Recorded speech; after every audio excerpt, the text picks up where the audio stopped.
Bismillah. Assalamualaikum warahmatullahi wabarakatuh.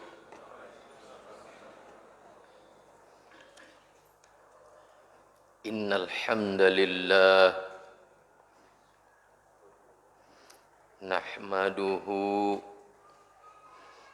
wa nasta'inuhu wa nastaghfiruh. ونعوذ بالله من شرور أنفسنا ومن سيئات أعمالنا من يهده الله فلا مضل له ومن يضلل فلا هادي له أشهد أن لا إله إلا الله وحده لا شريك له وأشهد أن محمدًا عبده ورسوله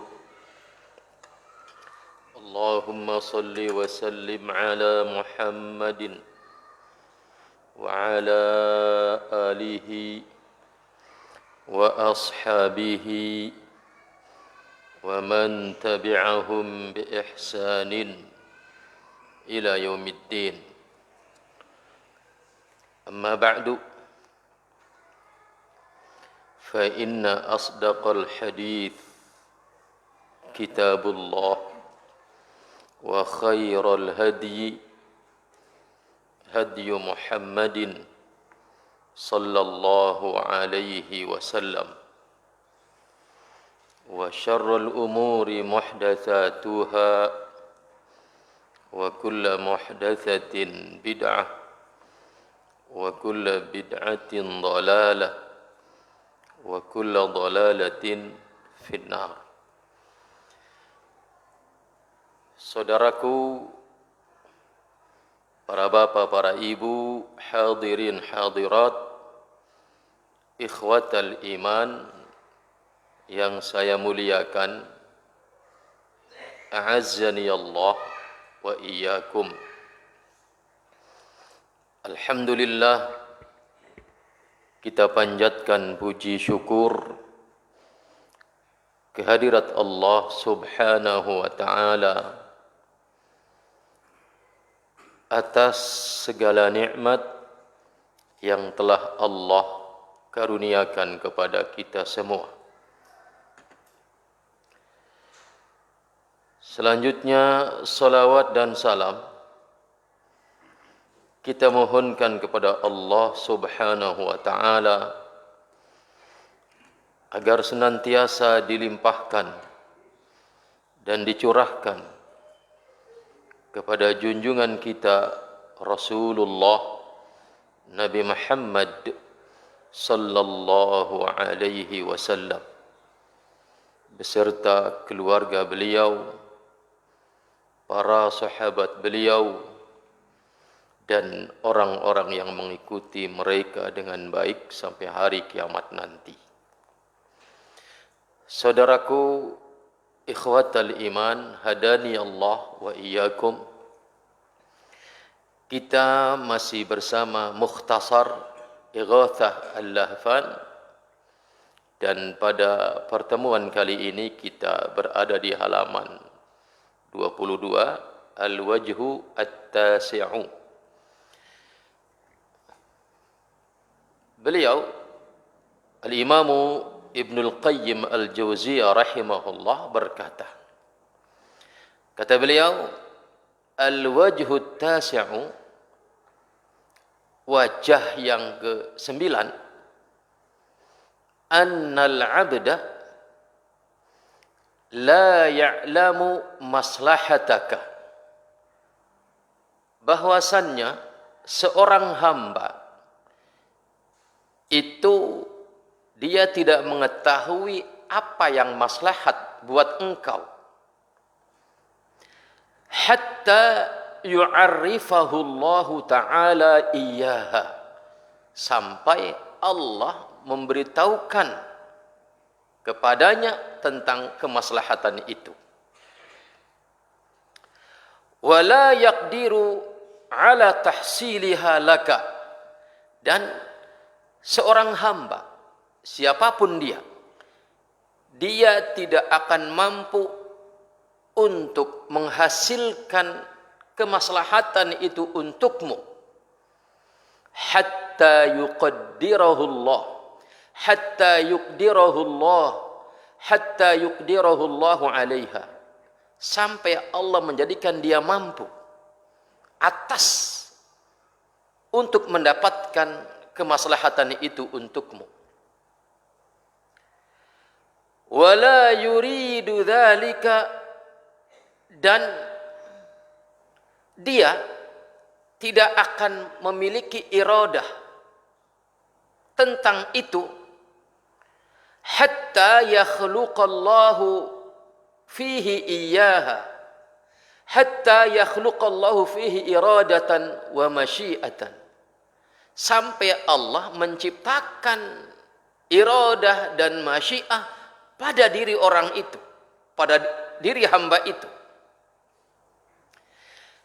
Inilah hakikatnya interaksi kita dengan manusia, bahwasannya dia hamba Allah, kita hamba Allah. Maka apa maslahat kita, apa maslahatnya buat kita, dia tidak tahu, sampai Allah memberitahu kepadanya bahwasanya yang maslahat buat saya adalah sesuatu itu.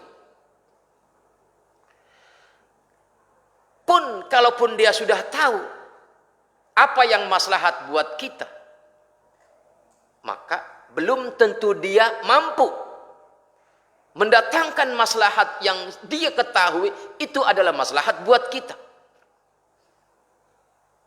Pun kalaupun dia tahu dan mampu, belum tentu dia mau untuk memberikan sesuatu yang dianggap maslahat buat kita, sampai Allah memberitahukan kepadanya, sampai Allah memberikan kemampuan kepadanya, sampai Allah memberikan iradah, kemauan dia untuk menolong kita, memberikan maslahat itu.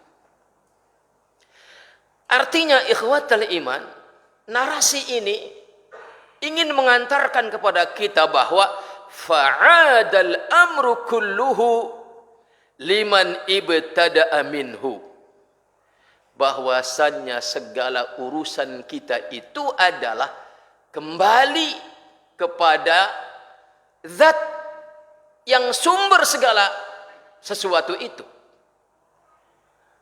Dialah yang mengetahui apa maslahat kita.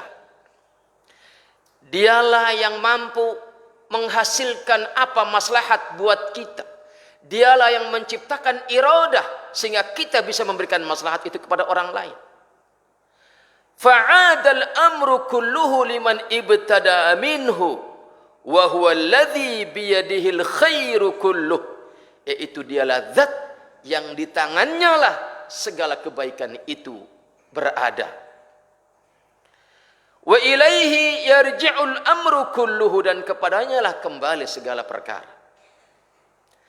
Artinya saudaraku ikhwatal iman, hadani Allah wa iyyakum, ini kembali kepada apa yang dikatakan oleh Al-Imamu Ibnul Qayyim Al-Jauziyah rahimahullah, bahwasannya kalau kita merenungi narasi ini, maka kita akan tidak menggantungkan harapan kita kepada makhluk,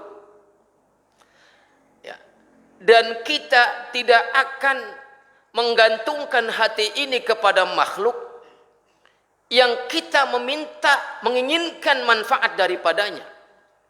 Artinya hanya kepada Allah lah kita gantungkan harapan kita. Maka ikhwatal iman, hadani Allah wa iyyakum. Di sini pada wajah yang ke-10 beliau mengatakan, anna ghalibal khalqi, sesungguhnya galibnya makhluk, lumrahnya makhluk, innama yuriduna qada'a hajatihim bika. Sesungguhnya mereka itu menginginkan mendapatkan kebutuhan mereka dengan sebab kita. Ketika dia memberi kebaikan kepada kita. Ini berbeda dengan Allah Subhanahu wa taala. Sebagaimana yang kemarin sudah kita sebutkan bahwasannya, wa ma khalaqtul jinna wal insa illa liya'budun ma uridu minhum min rizqin wa ma uridu an yut'imun. Bahwasanya Allah itu menciptakan kita, menciptakan mereka para jin adalah semata agar kita beribadah kepadanya, dan Allah dengan itu tidak menginginkan rizki dari kita, tidak menginginkan agar kita memberi makan kepadanya, bahkan dialah pemberi rizki, bahkan dialah pemberi makan kepada kita. Berbeda dengan ketika manusia memberi kebaikan kepada manusia yang lain, itu pasti ada maunya. Ya, maka di sini dikatakan oleh Al-Imam Ibnul Qayyim Al-Jauziyah rahimahullah, anna ghalibal khalqi innama yuriduna qada'a hajatihim bika. Sesungguhnya kebanyakan manusia itu, bahkan seluruh manusia, tidaklah dia memberi sesuatu kepada orang lain, sesungguhnya ada maunya. Kemauan yang paling mulia, paling tidak apa? Dengan dia memberi harta kepada orang lain, dengan memberi kebaikan kepada orang lain, kemuliaan, kemauan yang mulia adalah apa? Menginginkan ridho Allah, menginginkan pahala dari Allah. Tetapi tidak sedikit orang yang memberi itu tujuannya adalah agar disanjung-sanjung. Tidak sedikit orang, walaupun dia terucap, tidak ada yang saya inginkan kecuali ingin ridho Allah, tetapi pada prakteknya yang dia inginkan adalah sanjungan. Yang dia inginkan adalah terima kasih. Faktanya, begitu orang yang dia beri tidak berterima kasih, dia hentikan pemberiannya. Faktanya, ketika orang yang dia beri tidak pandai menyanjungnya, dia hentikan pemberiannya. Maka anna ghalibal khalqi innama yuriduna qada'a hajatihim bika wa in adarra dzalika bidinika wa dunyaka. Walaupun terkadang itu dengan apa? Mendatangkan madarat untukmu, baik dalam urusan agamamu maupun dalam urusan duniamu.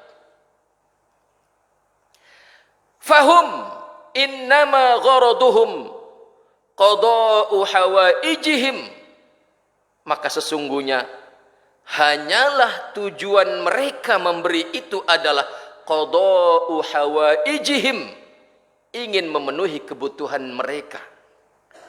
Walau bimadarratika, bahkan walaupun harus mendatangkan madarat untukmu yang diberi itu.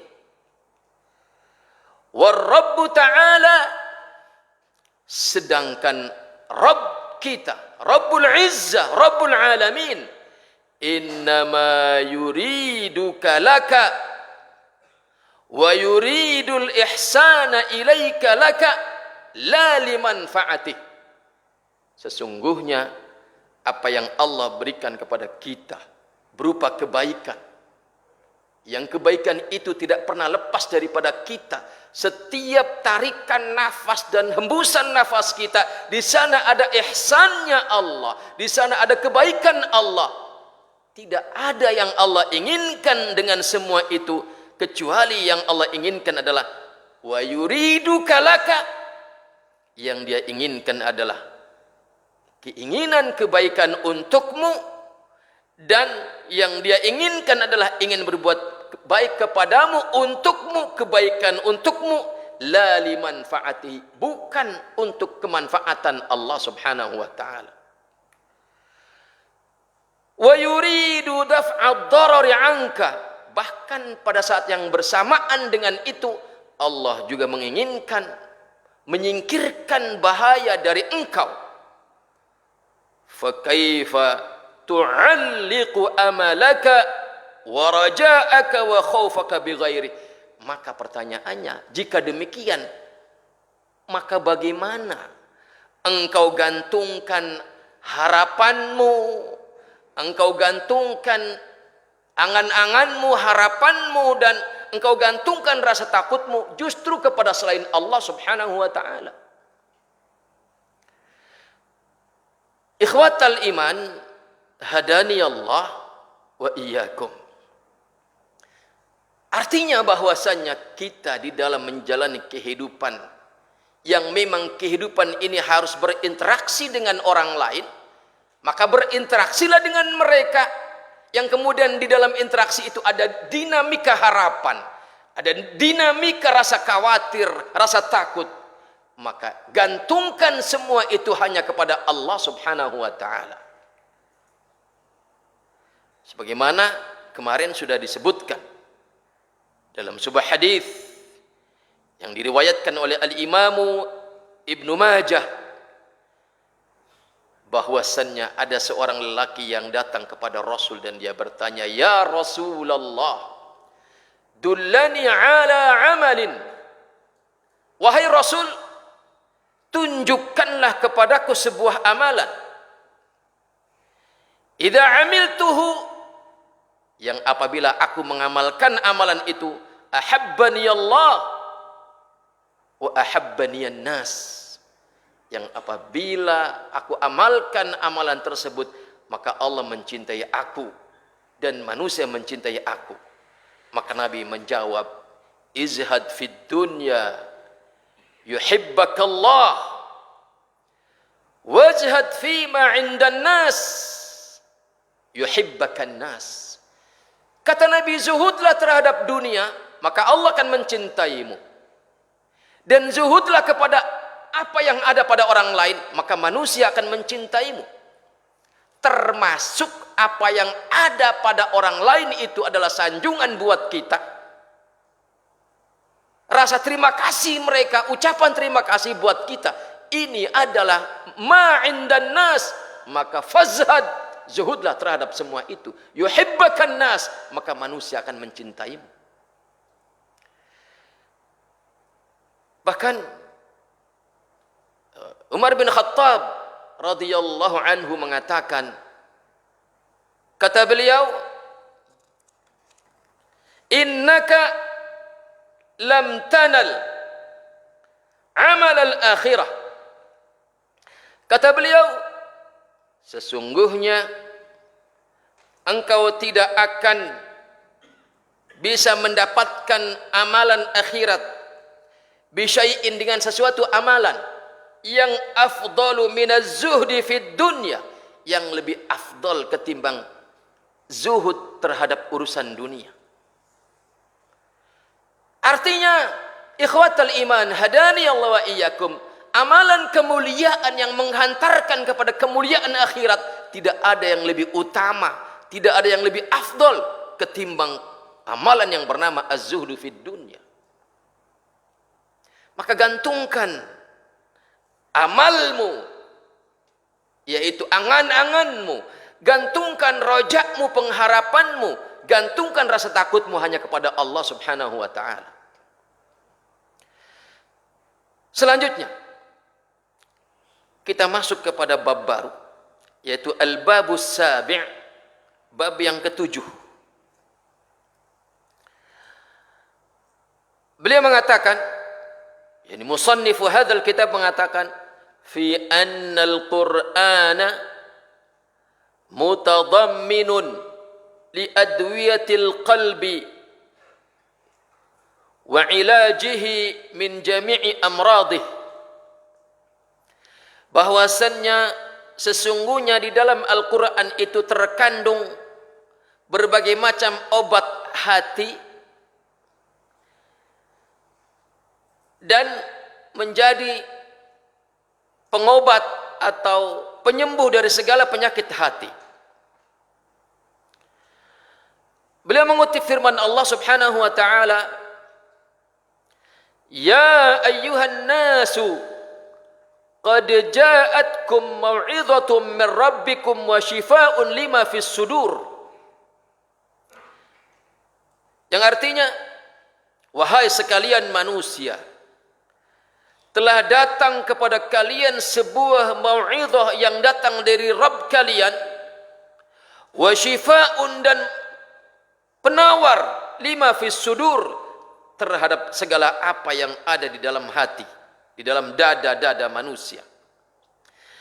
Dan di dalam Al-Quran surat yang lain Allah berfirman, wa nunazzilu minal qur'ani ma huwa shifaa'un wa rahmatun lil mu'minin. Dan kami turunkan dari Al-Quran apa-apa yang dia menjadi syifa, penawar, wa rahmah, dan rahmah lil mu'minin, bagi orang-orang yang beriman. Terhadap ayat-ayat ini, maka Al-Imam Ibnul Qayyim Al-Jauziyah rahimahullah mengatakan, wa qad taqaddama anna jima'a amradil qalbi hiya amradu syubuhati wa syahawat. Telah dahulu dikatakan di dalam kitab ini bahwasannya segala penyakit hati itu adalah tali simpulnya berkumpul pada penyakit syubuhat dan syahwat. Bibit segala penyakit hati itu adalah syubuhat dan syahwat.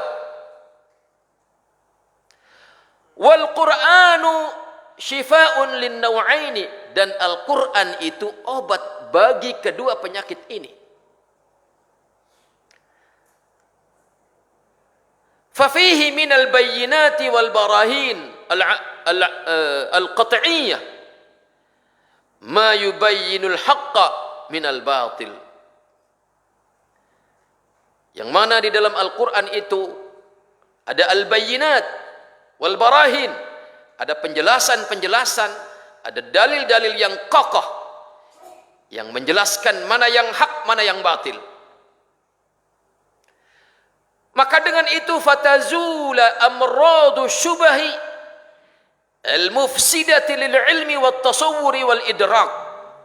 Maka dengan al-bayyinat, maka dengan al-barahin al-qat'iyyah, maka menjadi tersingkirkanlah penyakit-penyakit syubhat yang akan merusak ilmu pengetahuan seseorang, merusak persepsi seseorang tentang sesuatu, dan merusak pengetahuan seseorang tentang hakikat sesuatu.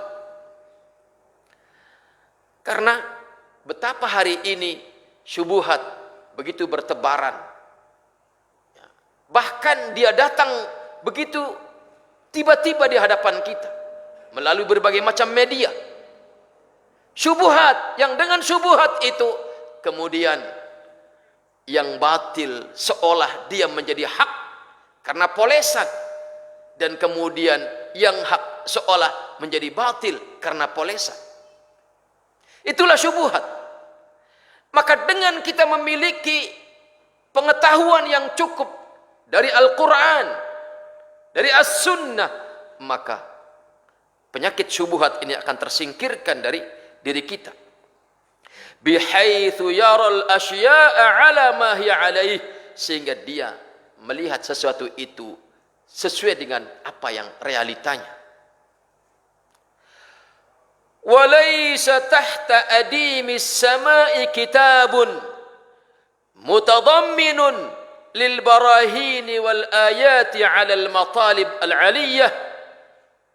Dan tidak ada di kolong langit ini sebuah kitab yang mengandung dalil-dalil yang di dalamnya terkandung ayat-ayat yang memiliki tuntutan-tuntutan yang bernilai tinggi, seperti minat tauhidi wa itsbati sifati, penetapan sifat-sifat Allah, wa itsbatil ma'adi, dan penetapan adanya hari kembali, wa nubuwati, dan tentang kenabian, wa raddun nihali al batila wal ara al fasidah, dan penolakan terhadap agama-agama yang batil dan pendapat-pendapat yang rusak, mithlul Quran, tidak ada yang semisal Al-Quran di kolong langit ini, kitab yang memiliki penjelasan tentang itu semua. Fa innahu kafilun bidzalika kullih, maka sesungguhnya Al-Quran itu menjamin semua itu. Mutadamminun lahu ala atammil wujuhi wa ahsaniha, dan dia mengandung semua itu dengan paling sempurna dan sebaik-baik wajah penjelasan. Wa aqrabuha ilal uqul wa aqrabiha ilal uquli, dan paling dekat-dekatnya, mudah diterima oleh akal penjelasannya tentang tauhid, tentang penjelasan sifat-sifat Allah, tentang penjelasan hari kembali yaitu hari akhirat, maupun tentang kenabian, dan di dalam membantah agama-agama yang lain yang batil.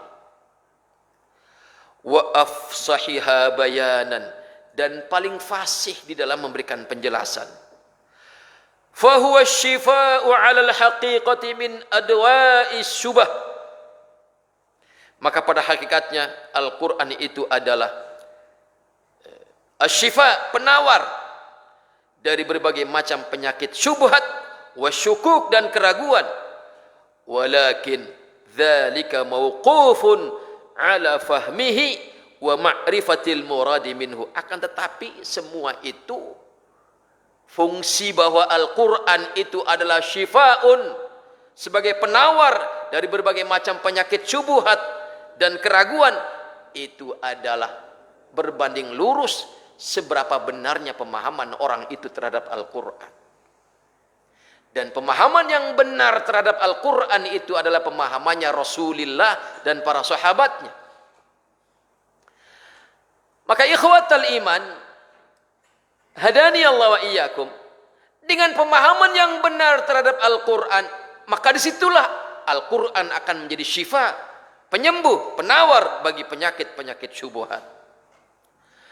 Wa amma shifa'uhu limaradis syahawati, adapun bahwa Al-Quran juga berfungsi sebagai obat penawar bagi penyakit syahwat, fadzalika bima fihi minal hikmati wal mau'izatil hasanati, yaitu dalam bentuk apa?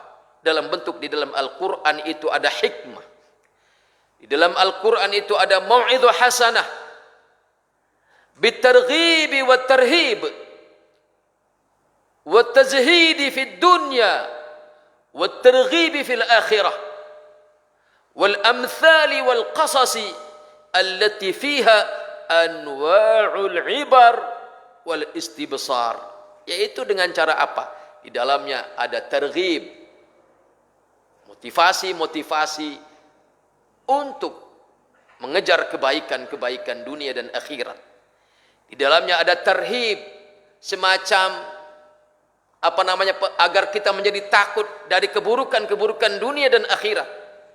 Di dalamnya ada hikmah dan mau'izah hasanah untuk tazhid fid dunya, agar kita berperilaku zuhud terhadap dunia.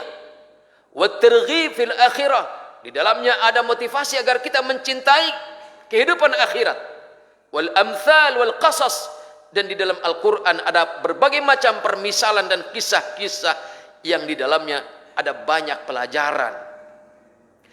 Fayuraghibul qalbas salim, atau fayarghabu al-qalbus salimu idza absara dzalika fima yanfa'uh fi ma'asyihi wa ma'adihi, sehingga kemudian hati manusia yang salim, dia akan mencintai, dia akan menyukai, idza absara dzalika, apabila dia mengetahui semua itu, fima yanfa'uhu, mengetahui di dalam apa yang bermanfaat bagi dirinya, fi ma'asyihi, di dalam kehidupannya, wa ma'adihi, dan di dalam kehidupannya setelah kembali ke akhirat, wa yarghabu amma yadurruhu, dan dia akan membenci apa-apa yang memadaratinya, fayasirul qalbu muhibban lirrusydi mubghidan lil ghayyi, maka jadilah hati manusia itu dengan hikmah dan mau'izah hasanah yang di dalamnya ada targhib, yang di dalamnya ada tarhib, yang di dalamnya ada tazhid fid dunya wa targhib fil akhirah, dan di dalamnya juga ada apa namanya at-targhib amma yadurruh. Maka jadilah hati itu, apabila hatinya adalah hati yang salim, maka dia akan menyukai apa-apa yang bermanfaat baginya di dunia dan akhirat, dan dia akan membenci apa-apa yang akan memadharatinya di dunia dan akhirat. Maka jadilah hati manusia itu muhibban lirusydi, hati yang mencintai kelurusan kebaikan dan membenci segala macam penyimpangan. Fal Qur'anu muzilun lil amradi al mujibati lil iradatil fasidah. Maka Al-Qur'an menjadi penghilang, penghapus bagi segala macam penyakit yang menyebabkan dia memiliki iradat yang buruk, keinginan yang buruk. Kalau hati kita salim dan kita membaca Al-Quran dan kemudian kita merenungi maknanya, maka iradat kita yang buruk, walaupun ada kesempatan, ya, konon katanya keburukan itu adalah apabila ada keinginan dan ada kesempatan. Kalau sudah berkumpul keduanya, atau bahkan tidak ada keinginan tapi ada kesempatan, maka hati yang buruk akan menerjangnya itu larangan. Tetapi berbeda dengan hati yang salim, maka dia dengan membaca Al-Quran, dengan merenungi maknanya, di dalamnya ada hikmah dan mau'izah hasanah, maka Al-Quran yang dia baca itu akan menghilangkan iradat yang fasidah, fayuslihul qalba. Maka Al-Quran itu akan menjadikan hati manusia itu menjadi salih, menjadi hati yang baik. Fatasluha iradatuhu, maka iradahnya pun akan baik. Apabila hatinya baik, maka keinginannya pun akan baik. Wa ya'udu ila fitratihi allati futira 'alaiha, dan dia akan kembali kepada fitrahnya yang memang dia diciptakan di atas fitrah itu. Ikhwatal iman, hadani Allah wa iyyakum. Kata Nabi, kullu mauludin yuladu 'alal fitrah. Setiap yang dilahirkan, ya, dari rahim, jangankan rahim seorang ibu yang muslimah, bahkan bayi yang dilahirkan dari seorang ibu yang kafirah sekalipun, itu semuanya mauludun 'alal fitrah, dilahirkan dalam keadaan fitrah, yakni fitrah di atas Islam. Maka dari sini kita bisa mengatakan bahwasannya sesungguhnya manusia itu memiliki potensi yang sama untuk bisa maksimal memahami Islam dengan dalam dan luas, memiliki potensi yang sama untuk bisa mengamalkan Islam dengan dalam dan luas. Karena memang Islam itu adalah untuk semua manusia, dan semua manusia itu mauludun 'alal fitrah. Akan tetapi yang menyebabkan kemudian antara satu orang dengan orang yang lain itu kok berbeda. Yang satu cepat memahami Islam, cepat mendalami Islam, yang satu kok alot banget. Maka itu adalah faktor eksternal. Fa innama abawahu yuhawidani au yunassirani au yumajjisani. Sesungguhnya faktor eksternal yang menghalangi potensi itu menjadi tumpul. Maka pengalaman saya di dalam membimbing anak-anak dari semenjak usia TK sampai kemudian yang sekarang ada di Nasirus Sunnah adalah usia SLTP. Saya tahu anak ini ketika di SD berat banget. Tapi begitu dia diasramakan, dalam hitungan 3 bulan, dilatih konsentrasi, dilatih fokus, dengan fokus dalam urusan-urusan yang diajarkan secara syar'i, maka kemudian potensinya dia beranjak dan beranjak. Ini artinya bahwasannya sesungguhnya dia secara asal memiliki potensi yang sama untuk bisa menguasai Islam dan mengamalkannya seluas dan sedalam-dalamnya sama dengan potensi orang lain, tetapi karena waktu dia lahir ke dunia ada faktor eksternal yang menghalangi sehingga dia menjadi tumpul, tidak pernah dilatih untuk bisa konsentrasi dalam belajar, maka kemudian dia menjadi tumpul. Maka ikhwatal iman hadani Allah wa iyyakum, demikian juga dalam perkara yang lain, dalam kesalehan-kesalehan. Selagi dia adalah manusia dan selagi hatinya tidak rusak sampai kepada tingkat kerusakan hati syaitan, maka dia dengan Al-Quran akan terobati. Ikhwatal iman hadani Allah wa iyyakum, wa ya'udu ila fitratihi allati futira 'alaiha fatasluhu af'aluhu al-ikhtiyariyah al-kasbiyah, sehingga kemudian perbuatan yang memang itu adalah perbuatan yang di bawah kendali kita sebagai manusia, maka amalan perbuatan itu pun akan menjadi saleh. Kama ya'udul badanu bi sihhatihi wa salahihi 'ala al-hali tabi'i, sebagaimana badan ini, fisik ini, dia akan kembali kepada kesehatannya, kembali kepada kemaslahatannya sebagaimana tabiatnya asal badan itu. Fayasiru bihaitsu la yaqbalu illal haq, maka jadilah hati itu tidak menerima kecuali yang benar. Itulah Al-Quran. Ikhwatal iman hadani Allah wa iyyakum, dia menjadi obat bagi penyakit hati yang bernama syubhat, yang mengancam agama seseorang. Dan Al-Quran juga adalah obat bagi syahwat yang akan mengancam, bahkan dengan syahwat juga orang bisa rusak agamanya. Syahwat perut, syahwat bawah perut, dan segala syahwat yang menjadi muqaddimah atas syahwat-syahwat itu. Tidaklah orang memperturutkan syahwat perutnya, tidaklah orang memperturutkan syahwat bawah perutnya, kecuali dia juga akan memperturutkan segala fasilitas yang dibutuhkan untuk memperturutkan syahwat perutnya dan syahwat bawah perutnya.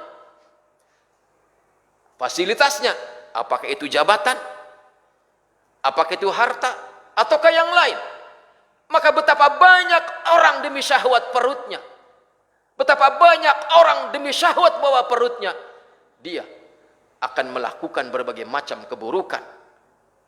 Apakah dengan menggapai jabatan dengan cara yang tidak syar'i, apakah dengan menggapai pengumpulan harta dengan cara yang tidak syar'i, maka efeknya adalah akan rusak kepada agamanya. Maka kata Nabi yang mulia, dalam sabdanya yang mulia, beliau mengatakan, "Madhibani ja'i'ani ursila ila ghanamin." Kata Nabi, tidaklah dua ekor serigala lapar yang dilepaskan kepada seekor kambing, ya, tidaklah dua ekor serigala lapar yang dilepaskan menyerbu seekor kambing yang pasti kerusakannya akan masif. Kata Nabi, tidaklah kerusakan yang ditimbulkan oleh dua serigala lapar itu tidaklah lebih cepat dari rusaknya orang yang yaitu menginginkan dunia, menginginkan jabatan dunia, yang kerusakannya adalah kepada agamanya akan lebih cepat ketimbang kerusakan yang ditimbulkan oleh dua serigala lapar terhadap kambing yang dia serbu. Artinya ikhwatal iman hadani Allah wa iyyakum, dengan Al-Quran maka sesungguhnya hati ini akan terobati. Serusak apapun hati kita dengan syubhat, serusak apapun hati kita dengan syahwat, kalau kita kembali kepada Al-Quran dengan penuh kesadaran bahwasanya di sini ada penyakit syubhat, bahwa di sini ada penyakit syahwat, dengan penuh kesadaran itu, maka dengan kesadaran itu kita akan mengobatinya dengan Al-Quran. Termasuk penyakit-penyakit kebodohan-kebodohan yang menimpa sebagian anak-anak kita. Sesungguhnya dengan kembali kepada Al-Quran, dilatih dia memahaminya, dilatih dia membacanya, dilatih dia memiliki konsentrasi yang durasinya agak panjang, maka itu akan ada efek dia menjadi anak yang juga memiliki kecerdasan. Maka hanya dengan kembali kepada Al-Islam, yang berarti Al-Islam itu adalah At-Tauhid, maka orang itu akan menjadi cerdas. Tetapi sebaliknya, barang siapa yang berpaling dari Al-Islam, yang berarti dia berpaling dari Tauhid, maka dia akan menjadi orang yang dungu. Maka Allah berfirman, wa man yarghabu an millati Ibrahim illa man safiha nafsah. Ya, bahwasanya orang yang berpaling dari agama Nabi Ibrahim yaitu Tauhid, kecuali dia itu adalah orang yang telah dungu, mendungukan dirinya. Maka kalau anak kita ingin cerdas, ajari mereka Islam, ajari mereka Tauhid. Kalau tidak bisa, titipkan kepada orang yang bisa tentang itu. Dilatih konsentrasinya, durasinya. Ya. Ada sebagian anak, bahwasanya karena durasi konsentrasinya itu pendek, maka dia kemudian lambat menerima pelajaran, lambat menghafal. Tapi kemudian setelah dilatih, durasinya semakin panjang, maka kemudian dia mampu menyetarakan dirinya dengan teman-temannya yang lain. Wallahu a'lam bishawab. Berapa menit lagi?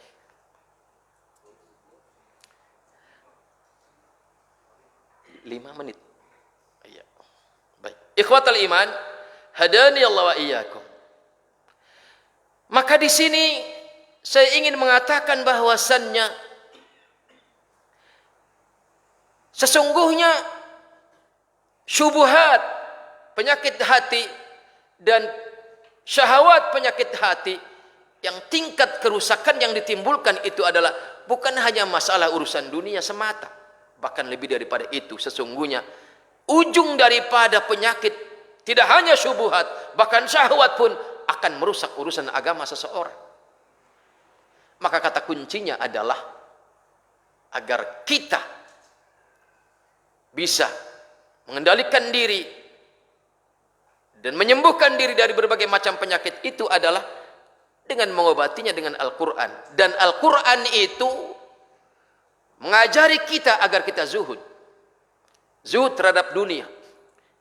Karena orang yang tidak zuhud terhadap dunia, maka itu artinya dia dikuasai oleh syahwatnya. Maka lihatlah apa kata Al-Imamu Ibnul Qayyim Al-Jauziyah rahimahullah di dalam kitabnya yang lain, yaitu Al-Fawaid, ketika beliau menjelaskan antara perbedaan zuhud dan wara'. Kata beliau, zuhud itu adalah tarku ma la yanfa'u fil akhirah. Zuhud itu adalah meninggalkan segala apa yang tidak bermanfaat buat kita di akhirat nanti. Sedangkan wal wara'u itu adalah tarku ma yukhsha dararuhu fil akhirah.